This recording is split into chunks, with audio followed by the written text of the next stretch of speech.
If there is one thing I resolved from the courthouse burning, it was that never would I be like those in the mob. Never would I hate another human being so much that I would kill him and me. Even if it takes years longer, even if the highways are not always wide and smooth, I pray that I shall never crawl toward the promised land on the belly of my spirit.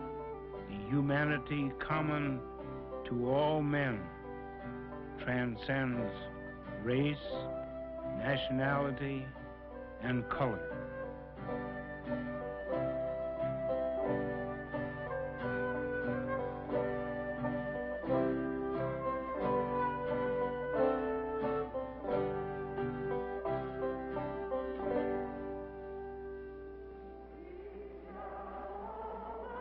The National Association for the Advancement of Colored People is the largest civil rights organization in the United States. For the past 20 years, through the most turbulent times of the civil rights movement, the NAACP has been led by Roy Wilkins. Through dedication and courageous effort, Wilkins and the association have had a lasting impact on contemporary American history.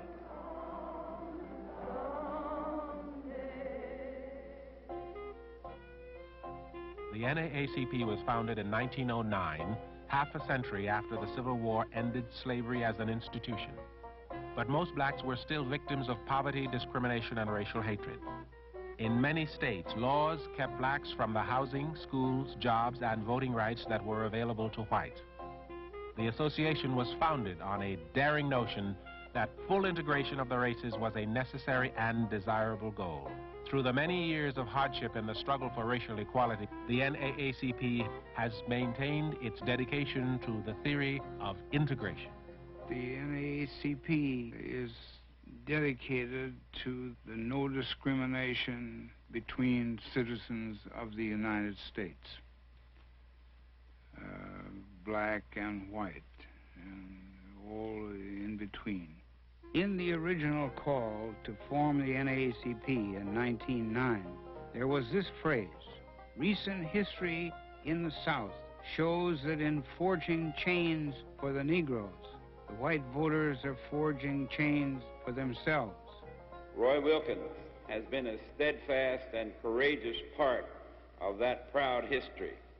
He has stood firm in times of vacillation and has been a voice for calm. Clarence Mitchell, head of the NAACP's Washington office. No one has been closer to civil rights legislation over the past 3 decades. Sometimes called the 51st Senator, he is a longtime friend of Roy Wilkins. I first met Roy Wilkins in the 1930s, at which time there were many horrible things happening in the United States, and there were not many people who were standing up and talking out against such things as lynching and various forms of segregation and discrimination. But Roy Wilkins was out there in front at that time as a newspaper editor in Kansas City, Missouri, in the Kansas City Call. He later joined the NAACP, but I would characterize him as a man of great courage, a lot of common sense, and a sense of destiny in knowing that he wanted to go to a certain place, he wanted to bring his people to a certain place, and he seemed to have a sense of certainty about doing what he was setting out to do. Roy Wilkins was born in St. Louis, Missouri in 1901. His mother died when he was only 5 years old, and he and his brother and sister went to live with an aunt and uncle in St. Paul, Minnesota. He grew up in a community with only a handful of blacks.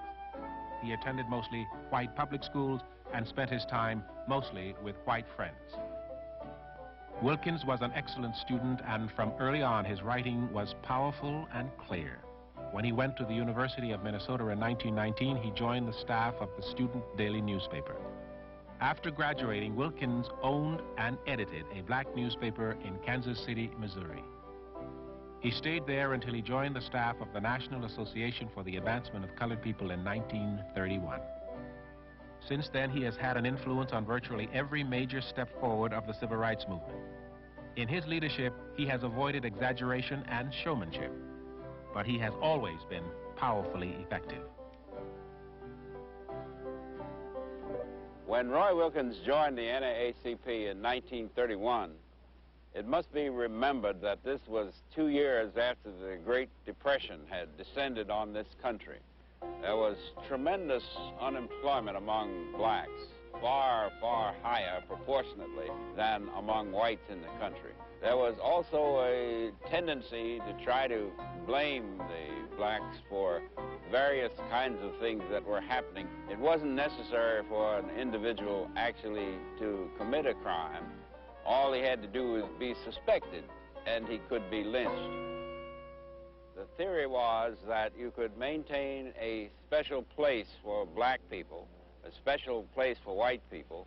This would satisfy the Constitution of the United States. That was a spurious doctrine, but it had a great power in those days. For example, all of the public schools of the South and in some cities of the North were segregated on the basis of race. Roy Wilkins was a part of the team, which was made up of Walter White, who was then the secretary of the NAACP, Roy Wilkins, and Thurgood Marshall, who is now a justice of the United States Supreme Court. It was their objective to try to eradicate these kinds of unjust things. In 1948, there was a sharp upward revision in the way black people felt that they would come out. Nothing hopeful, but an improvement over what had been. The post-war period left us with a lot of unemployment in this country. It left us with returning military people who had been off fighting a war for democracy. And it was very clear that those who had been fighting for human justice around the world were in no mood to come back to their own country and find such things as segregation based on race. It was then that the NAACP, which had been following a program of attacking segregation on a kind of piecemeal basis, decided that there had to be a frontal attack on the so-called separate but equal doctrine.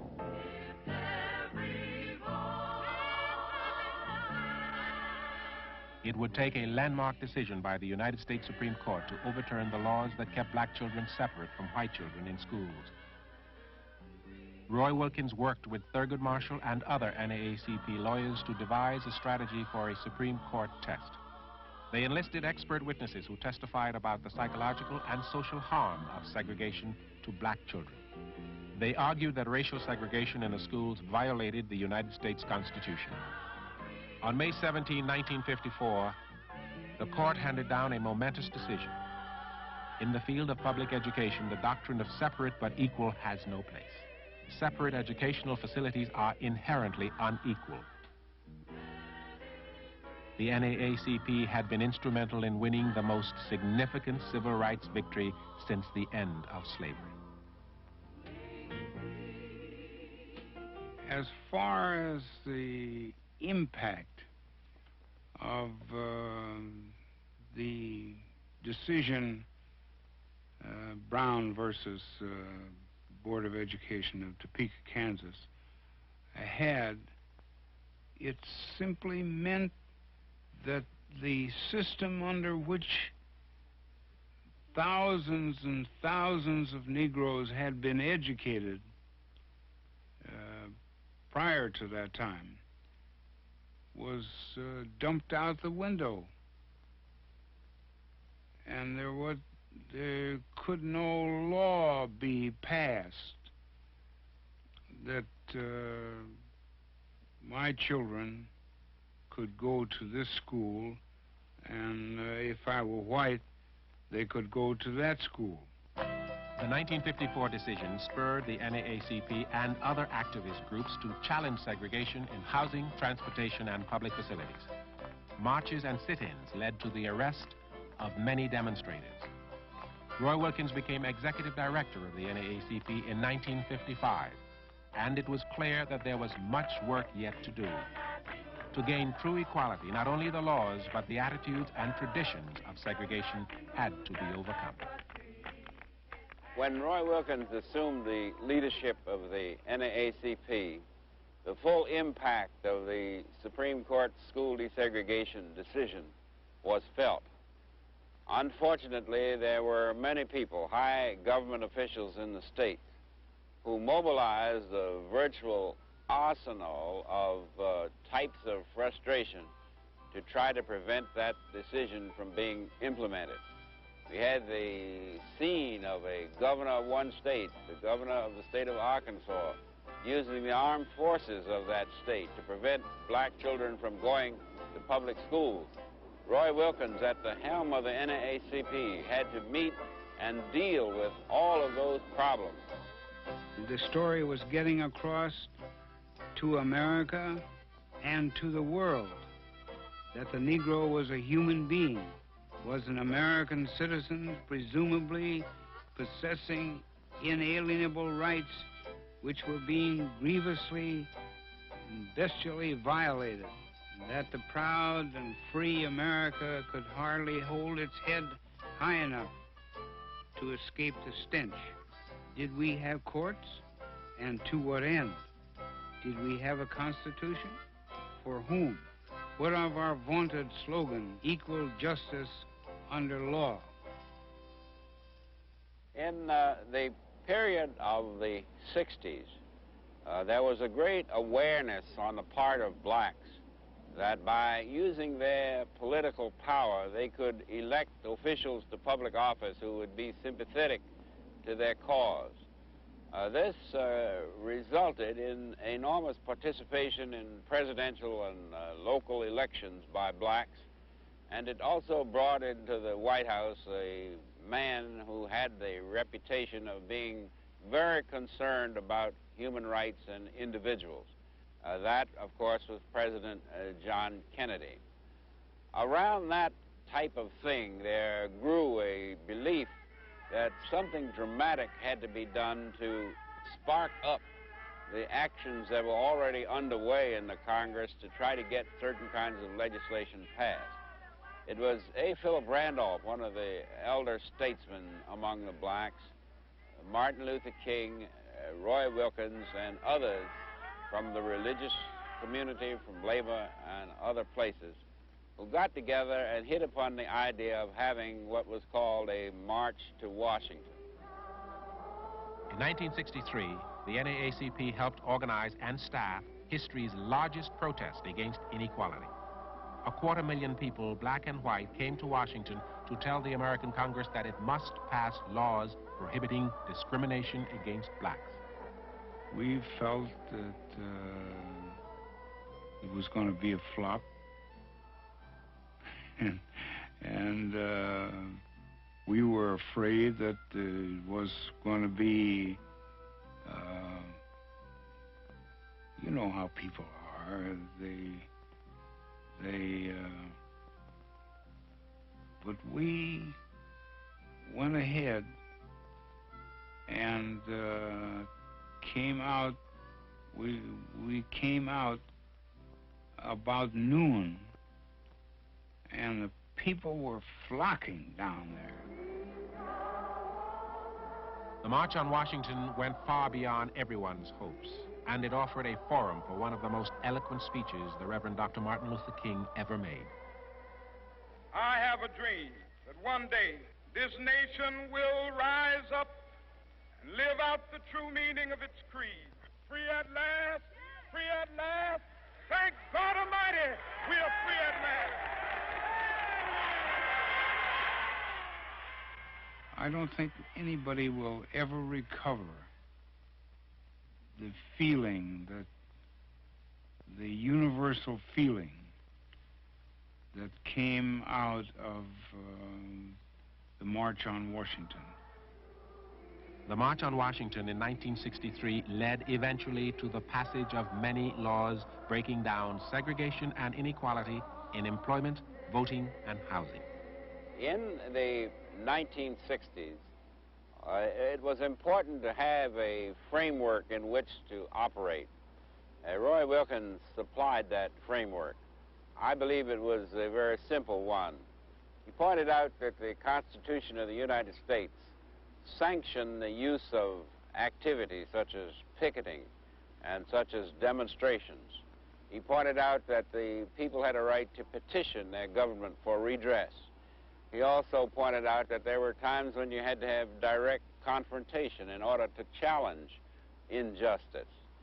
These were principles that the NAACP had always espoused and had used successfully in challenging a lot of injustices, but now it had to be done on a monumental scale throughout the country. It was the NAACP lawyers who went to court to protect the rights of demonstrators. The NAACP often paid bail money and fines for those who were arrested and jailed in civil rights demonstrations. And NAACP members filled the ranks of marchers and demonstrators.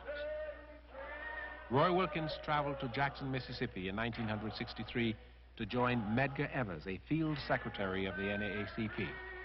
Evers was organizing a protest against stores refusing to hire blacks.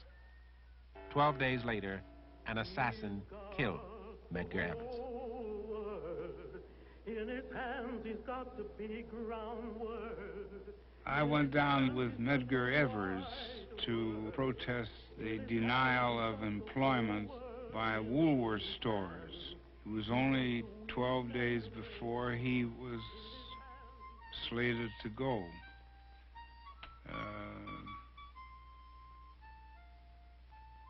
He gave me a modus operandi for dealing with white folks. He said, now there's a policeman on this corner, and there's policemen in the rear, and the thing to do is not to be any different than the people on the street. Therefore, you must conceal the signs. Roy Wilkins was arrested that day in Jackson. His philosophy of leadership stressed responsible, nonviolent action. And within the framework of the Constitution, confrontation could be justified.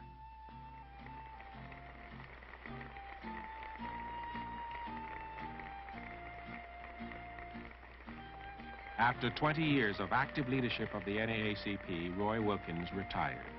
His successor, lawyer, banker, minister, Benjamin L. Hooks. The NAACP will not go into eclipse because Mr. Wilkins has resigned. In fact, he's still contributing his talents and time as director emeritus, and I look to him for advice and some comfort in these difficult days. And when Ben Hooks leaves, NAACP will not die because it is an organization of 1,700 chapters, almost 500,000 dues-paying members, and a spiritual kind of kinship that's very difficult to define.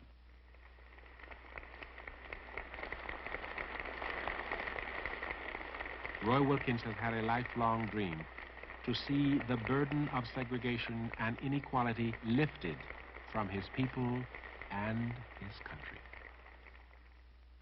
We will work harder to secure our rights to decent education, jobs, and equal protection of the laws. Let us use every tool at our disposal, every hand on deck, black and white, young and old. There is unfinished business for us to take care of.